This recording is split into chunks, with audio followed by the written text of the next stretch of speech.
Life in the Hive. Before you understand anything else about the Hive City, you need to understand the air. The air in a hive is recycled, not metaphorically, not in the loose sense that air circulates and refreshes itself.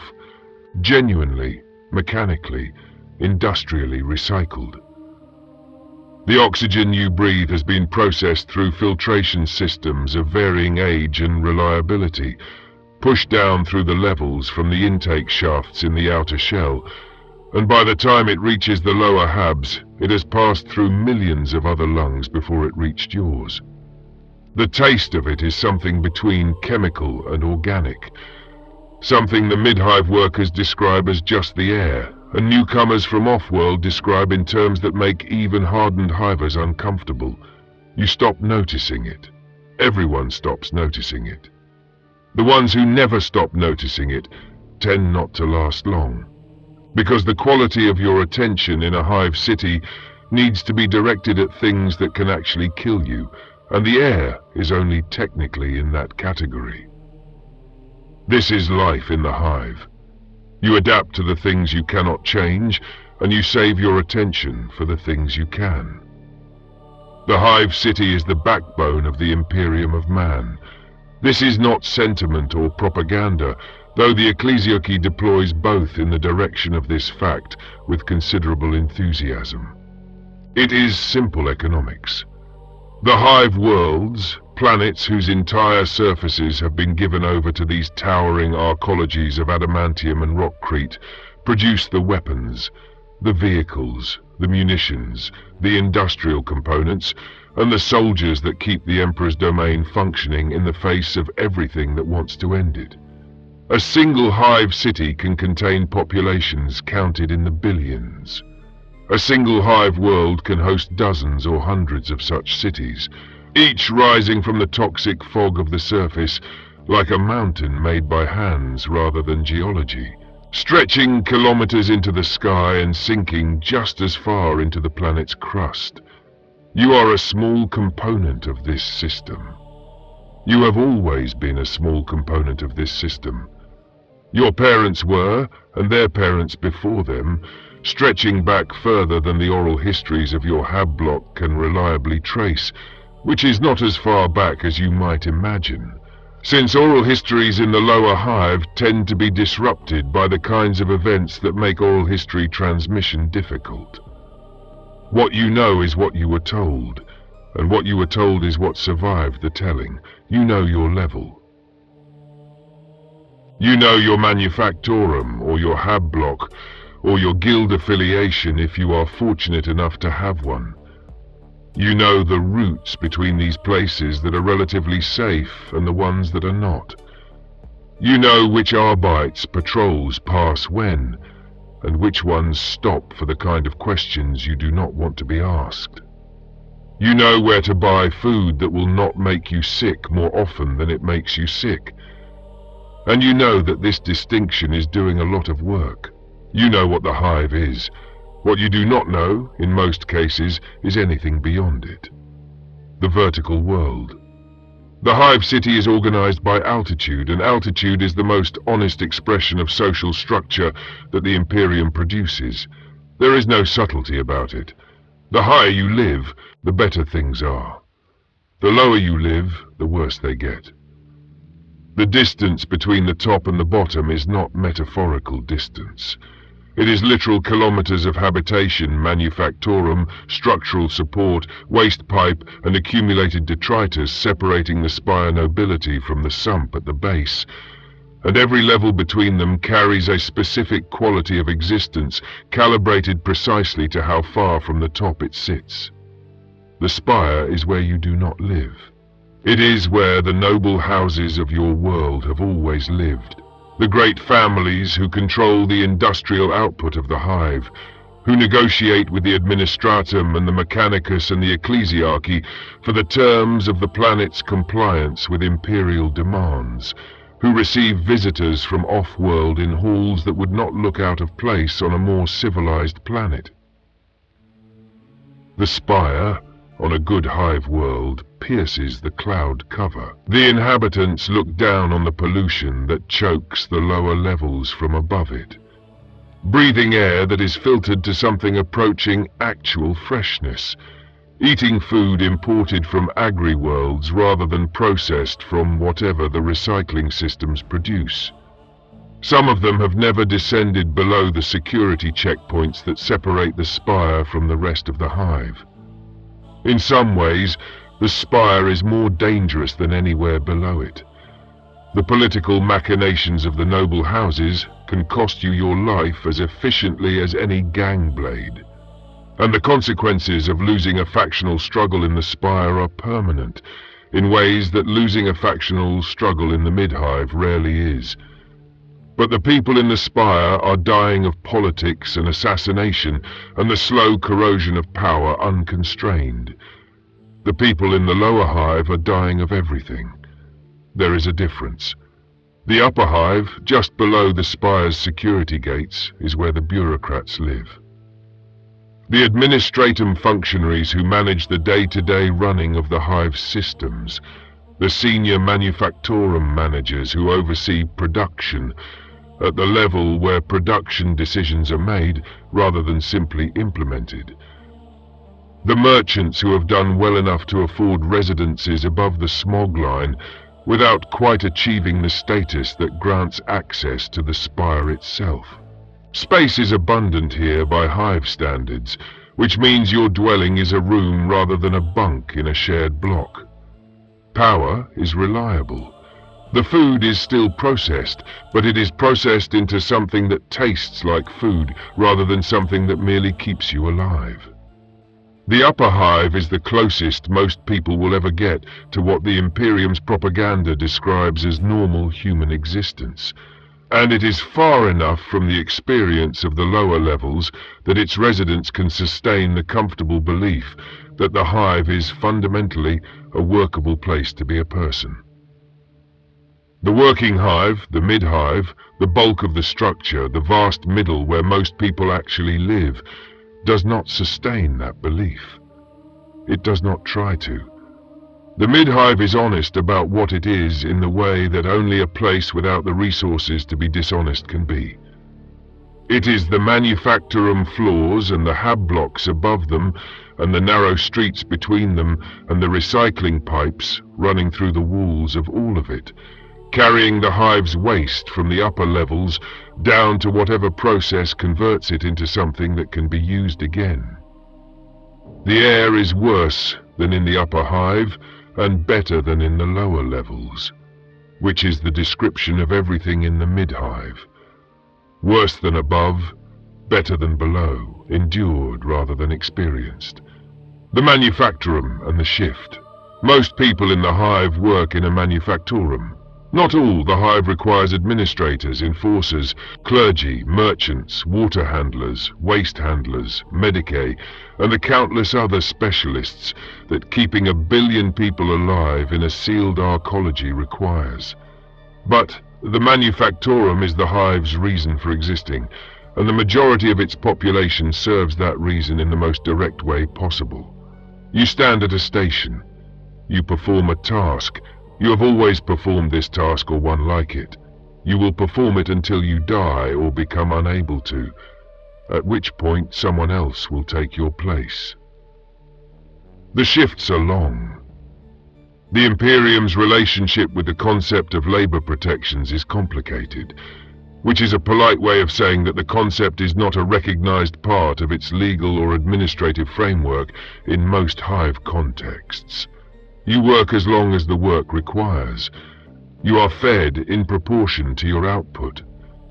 You sleep in a bunk that may or may not be in a facility separate from the manufactorum floor, depending on the specific arrangement of your particular facility and the preferences of whoever owns it. Some workers never leave the building. Some buildings are designed so that they do not need to. The noise is the other thing that requires adaptation before it becomes background. A manufactorum at full production is loud in ways that the word loud does not fully capture. Not the loudness of a concert or a storm, but the sustained mechanical roar of industrial machinery, operating continuously at scales designed to meet the production quotas that the administratum has assigned. And those quotas are calculated for a Imperium at permanent war, rather than for the convenience of the people meeting them. You wear protection if protection is provided. If it is not provided, you wear cloth around your ears when you can obtain cloth, and you develop the specific hearing damage profile that your particular manufactory floor produces, which the Medicae in your hab block will note in your records if there is a Medicae in your hab block and if those records are being maintained. The product leaving your manufactorum floor will go somewhere you will never see. Most of it is bound for the Astra Militarum, weapons, ammunition, vehicles, components, because the Imperium is always fighting somewhere and always requires more of all of these things than it currently has. You contribute to this without knowing where the contribution lands, which planet it will be used on, which enemy of humanity it will eventually be directed against. This is not a gap in your knowledge that you are expected to fill. The information is not relevant to your function. Your function is to perform the task at the station and meet the quota. You are grateful for the work. Gratitude is the appropriate response, and you have been told this often enough and observed the consequences of inadequate gratitude clearly enough that the gratitude is genuine by now in the specific way that any belief becomes genuine when it is the belief that keeps you employed and housed and fed. Food and water and the recycling cycle. The food in the mid-hive is processed. Understanding what this means requires setting aside some assumptions. The Hive City does not have the agricultural base to feed itself. The planet does not either. The surface, if your hive world has surface to speak of, is typically either the ash wastes produced by centuries of industrial output or a toxic environment that predates the hive's construction, or both. Food comes from off-world, imported in bulk carriers whose schedules are managed by guilds who charge accordingly. What arrives is raw material rather than finished product. Proteins that must be processed into something digestible, carbohydrates from sources that the packaging does not describe in detail, nutrients extracted from industrial processes and recombined into a nutritional profile that keeps the workforce functional. The lowest tier food, what the mid-hive workers eat when the supply is adequate, and what the lower hive eats always, is corpse starch. The name is accurate. When a hiver dies, the hive reconstitutes the body. Nothing in the hive is wasted, and that principle applies to its inhabitants with the same impartial efficiency it applies to everything else. The dead are recycled. What comes back out is a dense, protein-rich processed block that tastes of nothing in particular and provides the caloric baseline that the work requires. You eat it without thinking about it. You ate it as a child. Your parents ate it. This is the chain of the hive, and every link in it is recycled from the link before. Water is managed through the same cycle. The water you drink has been filtrated, processed, chemically adjusted, and pumped through distribution systems of varying age and integrity. In the mid-hive, the water is drinkable. In the lower hive, the term drinkable describes a range of outcomes, and you learn quickly which taps are within that range and which are not. The guilds that control the water infrastructure in any given level are among the most powerful institutions below the spire, because control of water distribution is control of everything that requires water to function, which is everything. Ration cards govern access to both. You are entitled to a specific allocation based on your work assignment, your household registration, and whatever adjustments the local administration has made to account for shortages, which are frequent, or surpluses, which are almost never. The ration system is administered by the guilds and the administratum, in a relationship so intricately corrupt that no outside observer has ever fully mapped it. But the practical experience of participating in it is simple. You have a card, the card is checked, you receive what the card entitles you to on that day.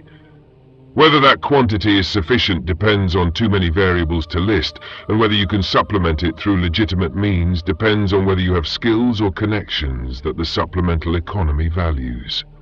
The Faith and the Emperor. The Emperor watches over you.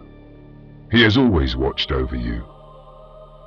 He sits on the golden throne on distant Terra, his divine light sustaining the astronomicon that guides the ships of the Imperium through the warp, his will expressed through the vast machinery of the Imperium's institutions, his sacrifice the reason humanity has not been consumed by the darkness that presses against the edges of everything. You know this because you have been told it since you were old enough to understand words. The Ministorum maintains temples on every hab level of the mid-hive, staffed by priests whose quality varies enormously, but whose consistency of message does not. The Emperor protects. Serve the Imperium. Work is prayer. Your suffering has meaning because it is in service to something larger than itself, and something larger than yourself is the specific kind of thing that makes suffering endurable. This faith is not cynical for most of the people who hold it. This is important to understand. The Hive City produces genuine believers in enormous numbers. And this is not only because the faith is enforced, but because the faith is useful. A life in the mid-hive without any framework for meaning is a life that collapses under its own weight. The work, the food, the noise, the recycled air, the hab block shared with 30 others, the knowledge that your children will live the same life you are living. All of this requires something to hold it together, and the Emperor's light is what the Hive City provides for that purpose. Whether the Emperor actually watches over the Hive's billions with the personal attention the Ministorum implies is a theological question. Whether the belief that he does makes the Hive's billions more capable of enduring their existence is not a question. It does. The clergy in the mid-hive are not the refined ecclesiastical figures of the upper hive.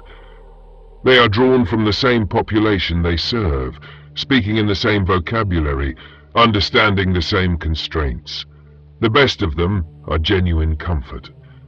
The worst of them are another arm of control which the Arbites and the Administratum find useful and the population has made its peace with.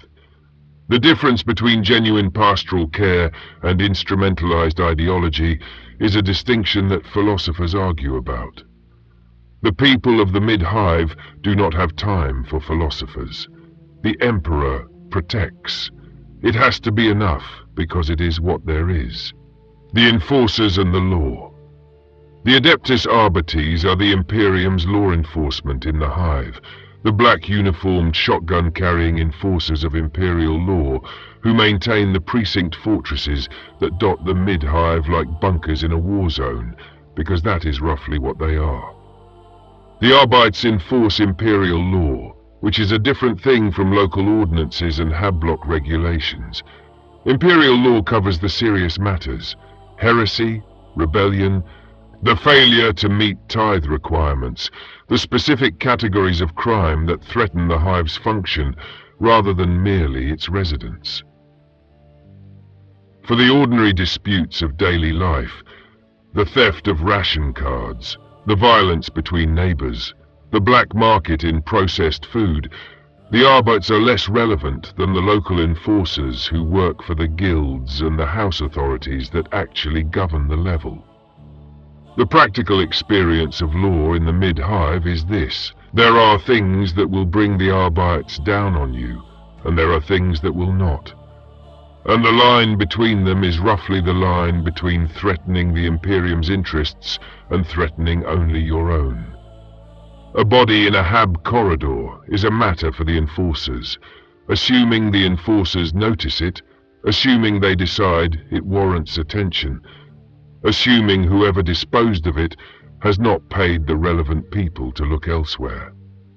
An organized cult meeting in a lower hab basement is something that will eventually bring black uniforms and shotguns and a thoroughness of investigation that leaves nothing in the basement or the surrounding corridors, regardless of whether the surrounding corridors had anything to do with the cult.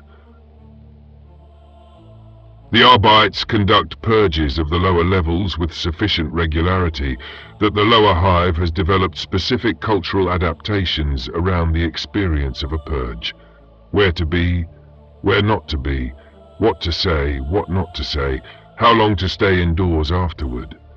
The purges are conducted against gangs, cult activity, mutant populations, and whatever other categories of undesirability the current local authorities have decided need reducing. They are conducted with the thoroughness that the Arbites bring to everything, and the collateral damage that thoroughness produces when applied at speed in a densely populated environment.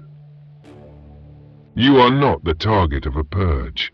You are a tax-paying, manufacturer-attending, ration card-carrying member of the working population, and the machinery of Imperial law is not primarily aimed at you. This is the reassurance the system offers, and it is roughly accurate, and it is also the only reassurance the system offers. The Underhive, below the mid-hive, past the point where the power becomes unreliable and the enforcers stop patrolling, lies the Underhive. You know it exists. You know roughly what it contains. You are grateful, with a gratitude that mid-hivers reserve for their most sincere feelings, that you do not live there. The Underhive is what happens when a level becomes too damaged, too polluted, too structurally compromised, or too expensive to maintain, and the decision is made to stop maintaining it. The decision is never formally announced. The level simply stops receiving the services that distinguish habitation from abandonment. Power, water filtration, enforcer presence, Medicaid access, ration distribution. The people in the level either move up if they can afford to, if they have somewhere to go, if the checkpoints above will let them through, or they stay and adapt to the new conditions. Many stay. The Underhive has its own economy, its own governance, its own social structure, its own geography. The economy runs on salvage, violence, and the specific skills that are valuable in a place without infrastructure. The ability to fix machinery from whatever components remain, to find water in a system where the main distribution lines have been cut, to navigate tunnels that are not on any map, because the people who made the map stopped caring about this level before any of the current occupants were born. The governance is the gangs, whose territories and conflicts constitute the closest thing the Underhive has to political institutions. The social structure is a simplified version of the rest of the Hive, who has the most violence available to deploy, determines everything else, but simplified in the specific direction of removing the intermediate institutions that make the mid-hive more complex than the raw power dynamic. The hivequakes are the Underhive's particular geological catastrophe. A hive city is an enormous structure built over centuries by adding new levels on top of old ones, and the weight of this accumulation is not evenly distributed or infinitely sustainable. Sections collapse, tunnels that were passable are suddenly not. Domes that housed communities become rubble in minutes. The survivors of a hivequake in the Underhive are on their own, because the mechanisms that would respond to structural failures in the mid-hive do not extend to the Underhive. The rubble becomes the new floor, and someone will eventually build something on top of it, and in a generation or two, the collapse will be local geography rather than recent catastrophe. The Underhive is also where the Hive's darkness pools most visibly. Chaos cults that could not maintain themselves in the mid-hive under the Arbites, attention thrive in the Underhive's lawlessness. Mutants, people whose bodies have been changed by the accumulated toxins of generations of hive life, or by proximity to the Underhive's specific pollution profile, or by whatever warp influence manages to seep into the lowest levels, are the Underhive's distinctive population, neither accepted by the hive above, nor capable of leaving for anywhere better. The sump at the very bottom, below even the Underhive's inhabited levels, is a place of toxic waste and structural ruin, where nothing human survives without significant adaptation, and where the things that do survive are not things that the documents of the Adeptus biologists classify straightforwardly. You are grateful, with genuine feeling, that you live above this. The hierarchy of house and guild. The mid-hive is not ungoverned. It is governed by a layered system of house affiliations and guild memberships that the Administratum has long since stopped trying to rationalize and instead works through, in the same way that a river works through whatever landscape it finds, rather than trying to reshape the landscape first. You were born into a house, not a noble house. Those are in the spire. But the extended kinship network that your family has belonged to for as long as your family has existed as a recognizable unit, which is not as long as you might imagine, but long enough to have produced obligations and relationships and a specific position in the informal economy of your hablok. Your house affiliation determines who you can ask for help when help is needed, who you owe help to when they need it, and which other houses are neutral versus hostile versus allied on any given day.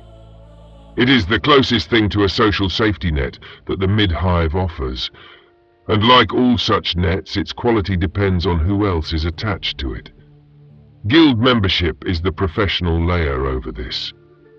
The guilds, the water handlers, the manufactorum guilds, the trader guilds, the Medicae brotherhoods, control access to specific categories of work and the resources that work provides. Membership in a guild is valuable in proportion to how essential the guild's function is, which makes the guilds that control water, power, and food distribution among the most powerful institutions in the mid-hive. Guild membership is usually inherited, passed from parent to child as a birthright alongside whatever tools and skills and accumulated debts the parent has accumulated over a working life. Advancement within a guild requires either the death of someone above you, or the demonstration of a capability that the guild's hierarchy decides is worth rewarding, both of which happen at rates slow enough that the mid-hive worker who has advanced meaningfully within their guild's structure has achieved something genuinely notable. The combination of house obligation and guild membership constitutes the primary identity of most mid-hive residents. Not Imperial citizen, though that is also a designation with legal weight. Not inhabitant of a specific hablok, though the hablok is where you spend most of your time. The house and the guild are who you are in the practical sense of who comes when you are in trouble and who you owe when they are. The spires and the sport of the mighty. On the great hive worlds, the nobility occasionally hunt the underhive. This is not metaphor. The young scions of the noble houses, unproven, bored, surrounded by luxury and insulated from any consequence that their family's wealth cannot reverse, descend into the Underhive, equipped with technology that makes them the most dangerous thing given tunnel section, hunting gangers and mutants and whatever else presents itself, as a test of character that their house tradition has decided produces better heirs than anything a comfortable spire education can provide. The spirers, as they are called, are a named tradition on some hive worlds. They wear armored rigs incorporating weapons and capabilities that no mid-hive resident could afford or maintain, and they move through the Underhive as something between a rite of passage and a sport, staying until they have satisfied whatever condition their house patriarch has set, then ascending back to the spire to begin their adult political careers with their courage presumably demonstrated. The gangers of the Underhive know what spires are and what to do when one appears in their territory, which is to run or to fight and accept the outcome. A ganger who kills a spire acquires considerable standing, a considerable target on their back from the dead scion's householding, and occasionally a very well-equipped corpse to strip for salvage. A ganger who runs acquires another day of life. Both outcomes are rational. What the mid-hive worker thinks of this tradition, if they think of it at all, varies. The spire does things that the mid-hive does not understand and has learned not to examine too closely. The examinations tend to go nowhere useful and occasionally attract the wrong kind of attention.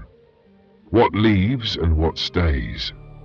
The hive produces two things of enduring value to the Imperium: manufactured goods and soldiers. The goods go off-world in the holds of bulk carriers managed by the guilds that control your planet's orbital access. The soldiers go in the holds of troop transports managed by the Departamento Munitorum, and they go in numbers calibrated to the Imperium's current need rather than the hive's current population tolerance, which means the numbers are always significant.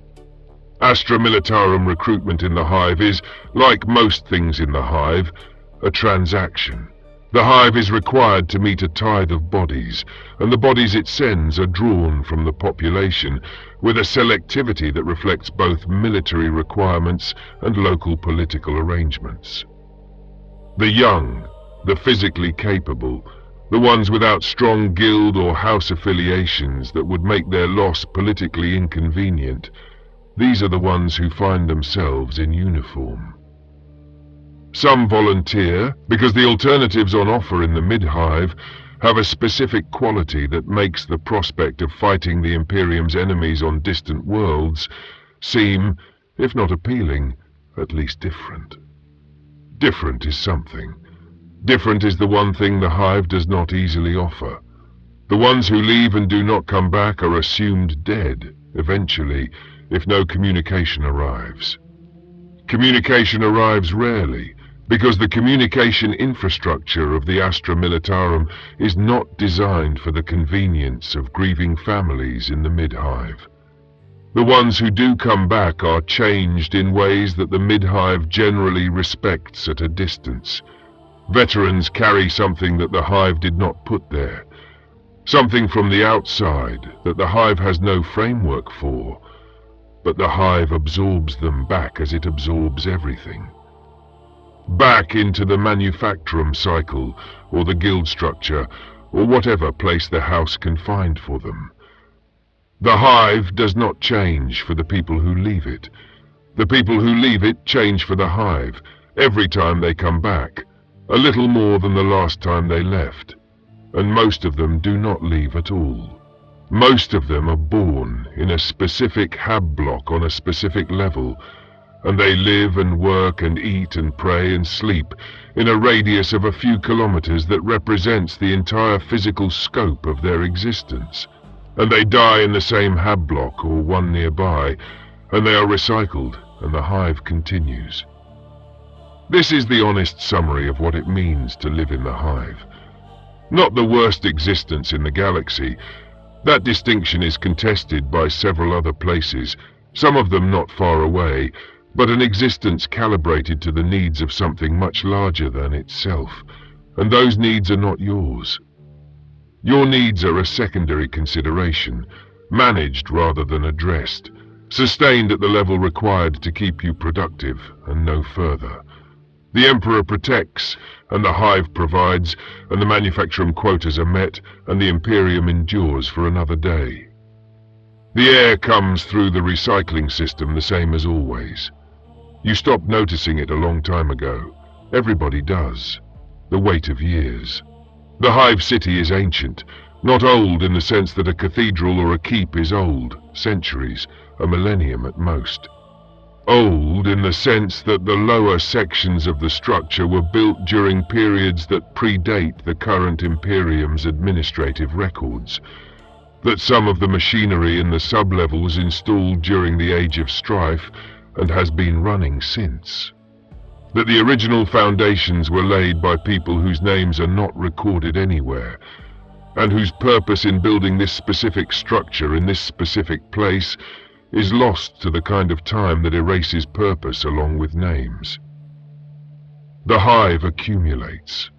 Every century adds another layer of habitation and manufactorum on top of whatever existed before, and the layers below sink slowly into the planetary crust under the weight of what has been added above them. And the process continues.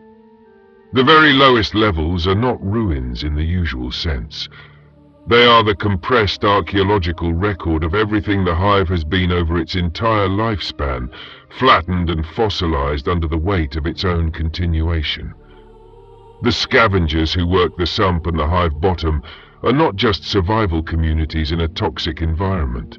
They are, in a sense that the Adeptus Mechanicus occasionally finds interesting enough to send expeditions for, archaeologists of a civilization that is still happening above them. The archaeotech hordes sealed in collapsed sections of the lower levels represent the technological heritage of periods when human civilization produced things that current-era humanity cannot reliably replicate. The Mechanicus guards its knowledge carefully and disperses it selectively, and some of what they guard was manufactured in the very hive levels that currently serve as the sump floor. The irony of this is not something that the mid-hive worker has occasion to contemplate. The knowledge that valuable things exist below you is not useful knowledge unless you have the means to retrieve them. And the means to retrieve things from the hive bottom are not means that the mid-hive makes available to its workers. The hive has been here longer than anyone living in it can remember, and it will be here after everyone currently living in it is dead and recycled, and it will continue producing weapons and soldiers and industrial output for the Imperium's wars for as long as the Imperium has wars to fight, which is to say, indefinitely. The individual human lives it contains are the fuel for this process. They are not the purpose of it. The purpose of it is the Imperium. The Imperium endures. You serve the purpose. You have always served the purpose. The manufactorum shift begins in an hour. The recycled air is the same as it always is. You have adapted. Everybody adapts. The dark that comes from inside. The Hive City is not threatened only from without. The galaxy has no shortage of external threats: orcs, chaos, the Tyrannid advance, the ever-present hostility of things humanity does not have names for. But the Hive's most persistent vulnerabilities come from the inside, and specifically from the accumulated pressure of keeping billions of people alive in conditions that would drive a smaller population to collapse. Chaos cults are the specific nightmare that the Ministorum and the Arbites lose sleep over, because the conditions of the mid-hive and the desperation of the underhive are precisely the conditions in which the promises of the ruinous powers find purchase. A cult offers what the hive does not, meaning community, the sense that your suffering is not simply the random product of an indifferent system, but the result of an injustice that can be corrected. It offers power to people who have never had any.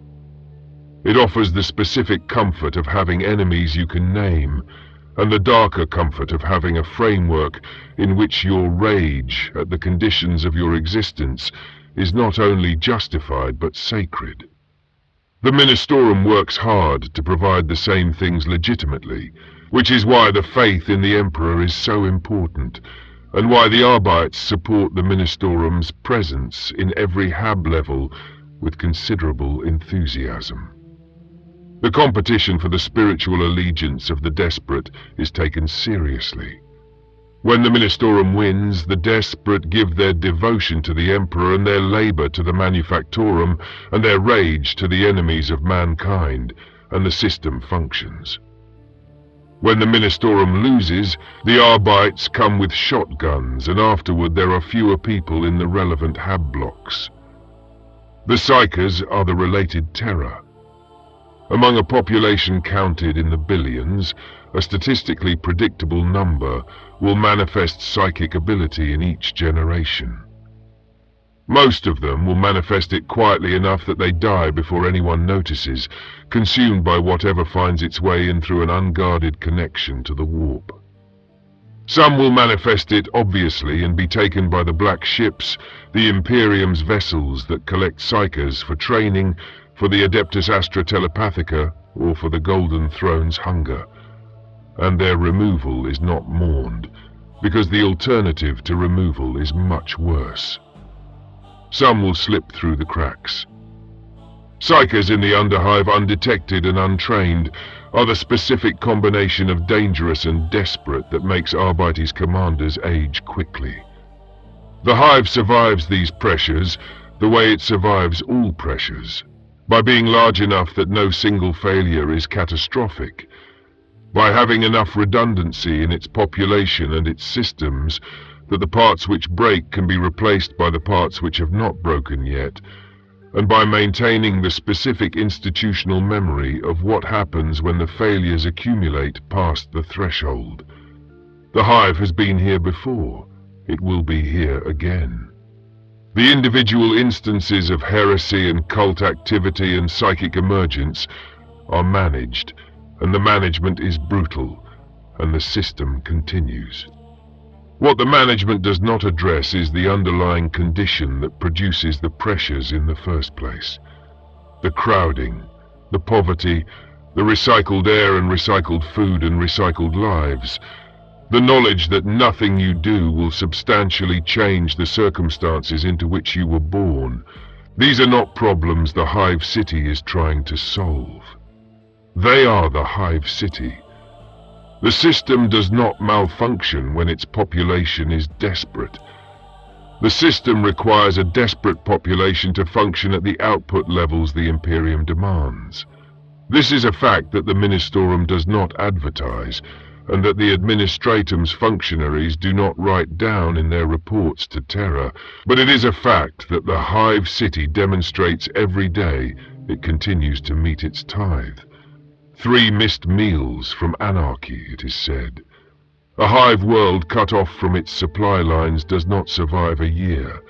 It becomes a vast sealed tomb of hunger and claustrophobia, and the specific madness that trapped billions produce when the supplies stop coming and the power starts to flicker. The precariousness of the system is not hidden. Everyone in the Hive knows, at some level, that the whole structure depends on relationships with the wider Imperium that are maintained by institutions. The Hive does not control, through warp routes that can be closed, in supply chains that can be severed. What keeps the anxiety from becoming paralysis is the same thing that keeps most of the mid-hive functional. The faith that the Emperor watches over this. The trust that the system has survived this long and will therefore continue to survive. The specific inability to imagine any available alternative. There is no available alternative. This is also true. The mid-hive resident who has worked this through is not wrong to conclude that the system, for all its costs, is better than the plausible alternatives. The galaxy outside the Hive is not gentler than the Hive. The options available to someone born into the mid-hive do not include relocating to somewhere more comfortable. The choice is not between the Hive and a better arrangement. The choice is between the Hive and the various ways of dying that the Hive does not actually represent. This is cold comfort. The mid-hive accepts cold comfort the way it accepts everything, by continuing to breathe the recycled air and show up for the shift. The festivals and the brief light. Life in the Hive is not only labor and fear and the recycled grey of the mid-levels. It would be easier in some ways. If it were, pure grinding misery has a clarity to it that is in its way almost manageable. What makes the Hive genuinely difficult is the moments of genuine life that occur within it, because those moments establish a baseline against which the rest of the experience has to be measured. The feast days of the imperial cult are the primary calendar of the mid-hive, the structure around which a year's worth of labor is organized. The emperor's major celebrations, the feast of the emperor's ascension, the anniversary commemorations of the great battles of the Imperium's history, the local saint days of whatever holy figures your world's ministorum has elevated. These are days when the manufactorum floors run reduced shifts, when the ration allocation is slightly more generous, when the temples throw open their doors to crowds that fill them past capacity. The celebrations are genuine, not simply commanded. People want them. People need them. The brief relief from the ordinary rhythm of the hive has a quality that the everyday does not, and the ministorum is sophisticated enough to understand this and build the liturgical calendar around it. The unofficial entertainments are the other kind. The fighting pits of the lower hab blocks, where capable combatants attract crowds and money changes hands in volumes that the official economy does not track. The gambling dens, the narcotics that the guilds nominally suppress and practically tolerate, because a population with access to pharmaceutical escape is a population that is not organizing itself around political alternatives. The storytellers who work the corridors of the hab blocks, maintaining the oral tradition of events that formal history does not record, because formal history's authors do not come to the mid-hive. The music, Hive City music, is distinctive enough that off-world collectors occasionally may make the journey to acquire recordings, which the musicians find baffling and the guilds find financially interesting. None of this constitutes happiness in any comprehensive sense. It constitutes the intermittent moments of brightness within an existence that is otherwise characterized by repetition and constriction, and those moments are real, even if they are surrounded by everything they are surrounded by. The mid-hive worker who has a festival to look forward to and a pit fighter to bet on, and a community of 30 people sharing a hab block to quarrel with and occasionally comfort has something. It is not what a world with different arrangements would call a full life. It is the full life that the hive permits, and its inhabitants fill it. The thing about leaving, the hive produces agoraphobia. This is documented medical fact, not metaphor. People who have spent their lives in the enclosed corridors and manufactured lighting of the mid-hive, who have never experienced open sky or unmediated wind, or the specific quality of silence that only exists when you are far from a billion other people. These people, if they are suddenly placed outside, exhibit the specific symptoms of a nervous system that has adapted to enclosed spaces, encountering something it was not adapted for. The rare mid-hive worker who does leave, drafted into the Astra Militarum, recruited into the Adeptus Arbites for off-world assignment, selected for one of the other mechanisms by which people occasionally exit the hive in a direction other than the recycling system, reports this universally in retrospect. The sky is too large, the silence is wrong, the absence of the specific ambient noise of the hive creates a void that the nervous system fills with anxiety. Some never adapt, some adapt completely and never return. Most carry both responses simultaneously, the relief of being out and the pull back toward the place that is the only place their nervous system fully recognizes as normal. The ones who do not leave at all sometimes develop a version of the same agoraphobia in relation to their own level, an inability to comfortably occupy spaces outside the immediate radius of their hab block and their manufactorum floor. Not because anything prevents them, but because the social fabric and the sense of safety and the network of known relationships that constitutes what the mid-hive worker means by home is specifically located in those few corridors and those specific faces. The hive is large, and the mid-hive worker's relationship with that largeness is complex. You know your piece of it. The rest of it is somewhere else. This is the hive's final achievement, if achievement is the word. It produces people who are precisely fitted to it. Not happy with it, not satisfied by it, but fitted, adapted to its specific conditions in ways that make them effective components of its operation and that make the prospect of any other configuration genuinely alien. The hive shapes its inhabitants to match itself, and the inhabitants carry the hive's shape with them everywhere they go, even when they leave. Especially when they leave. The air outside the hive does not taste the same. It does not taste of anything. It is too clean, too empty.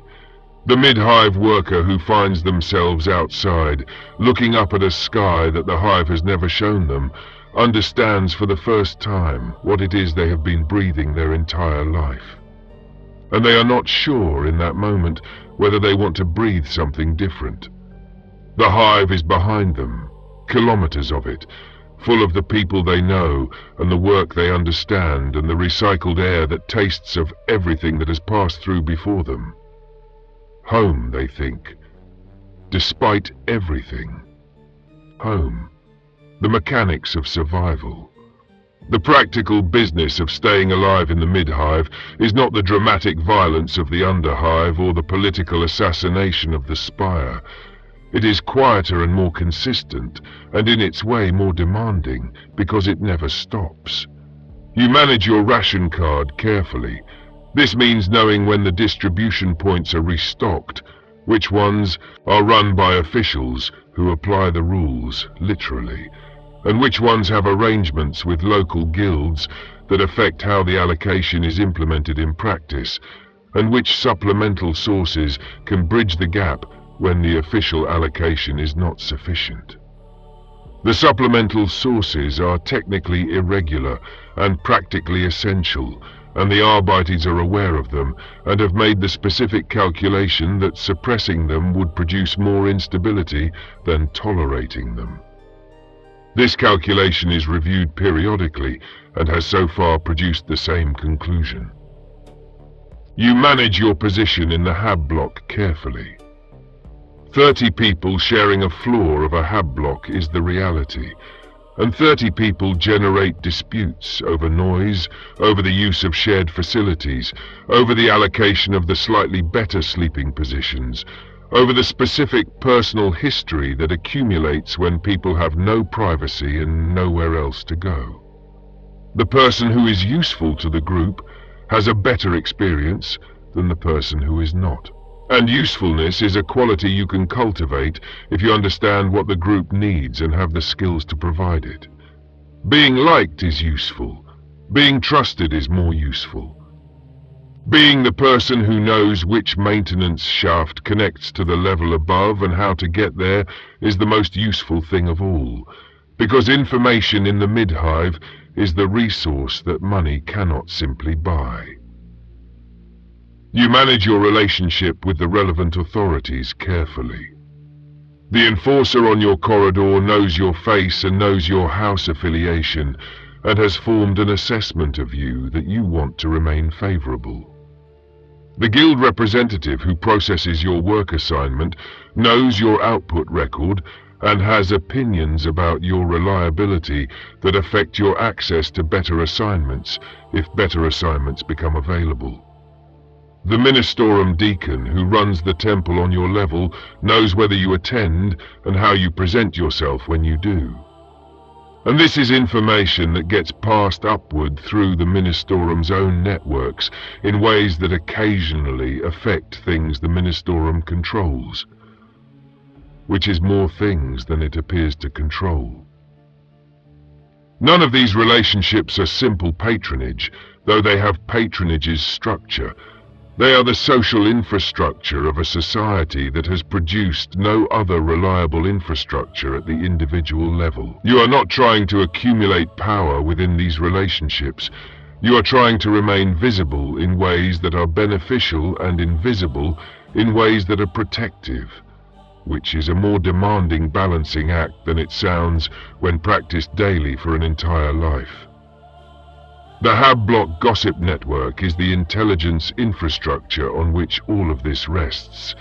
Not gossip in the dismissive sense, but genuine information transmission, who's been moved to a different work assignment and why, which section of the level is being targeted for an enforcer sweep, which guild distributor has changed its arrangement with which house faction, and what that means for ration availability, who among the block's residents has developed a connection to the Underhive, and whether that is currently an asset or a liability.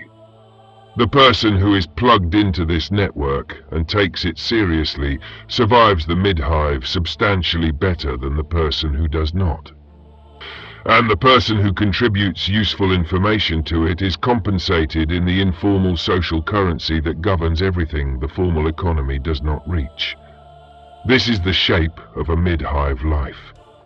Not heroic, not tragic in any way that requires a specific audience, but genuinely difficult in ways that require real capability to navigate. The people who survive it well are not simply lucky. They have developed skills that the wider Imperium tends not to recognize as skills, because they are not the skills the Administratum lists in its categories. But they are real, and they are transferable, and they are exactly the skills that the Astra Militarum discovers it has when Hive-born recruits begin performing at levels that their documentation does not predict. The mid-hive produces capable people. The hive does not need capable people. It needs consistent production, and consistent production requires that capable people remain in their assigned stations. The capable ones who find ways out of those stations, into the Arbites, into the off-world trade guilds, into the Guard, into whatever other exit the hive intermittently provides, are the ones who get to discover what their capability can do somewhere that measures it differently. The rest remain. They manage their ration cards and their Hab-block relationships and their guild positions and their faith, and they make something of it, and the hive continues around them and through them and eventually without them. The shift starts when the shift starts. The air is the same air it always is. Get to work.